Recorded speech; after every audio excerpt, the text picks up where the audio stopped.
بسم الله الرحمن الرحيم.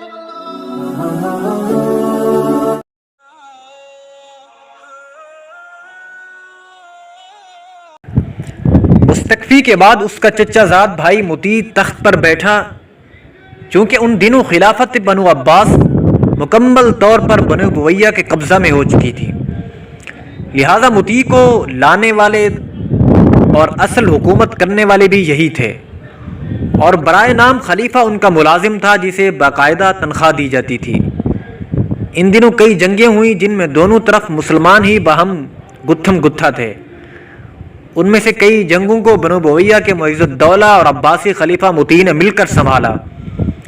اسی معیز الدولہ نے بنو امیہ کے سرداروں پر لعن طعن، عید غدیر کی ایجاد اور ماتم و تعزیت داری کی رسم شروع کرائی۔ یوں بنو بویہ بہت طاقتور ہو گئے۔ ادھر طاقت اور اقتدار ملتے ہی وہ پچھلی حکومتوں والے کام دوبارہ شروع ہو گئے۔ انہوں نے خود کو عباسی خلیفہ کے وزیر کے طور پر ولی عہدی شروع کر دی، اور یہیں سے خود بنو بویہ کے آپس میں جھگڑے ہونے لگے، جس سے اور بھی حالت یہ عجیب پریشانی کا زمانہ تھا۔ اس افراتفری سے مسلمانوں کو سخت نقصان پہنچا۔ دشمنوں کے دل سے ان کا رعب جاتا رہا اور ان کی ہوا اکھڑ گئی۔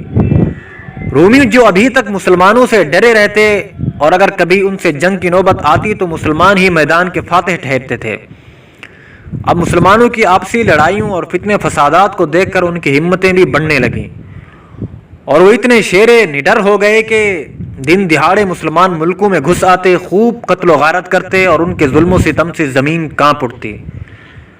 لیکن فریاد کو سنتا تو کون سنتا؟ مسلمان تو خود آپس ہی میں الجھ رہے تھے۔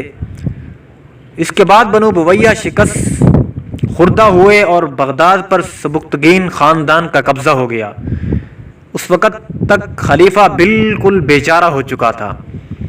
اس پر فالج کا حملہ بھی تھا، اور کام تو اس سے پہلے بھی دوسرے ہی کر رہے تھے۔ اب آل سبکتگین نے خلیفہ مطیع اللہ کو معزول کر کے اس کی جگہ اس کے بیٹے طاء باللہ کو خلیفہ بنایا۔ یوں یہ بوڑھا اور بیمار بادشاہ قریباً 26.5 سال برائے نام حکومت کر کے علیحدہ ہوا اور چند ہی دنوں بعد انتقال کر گیا۔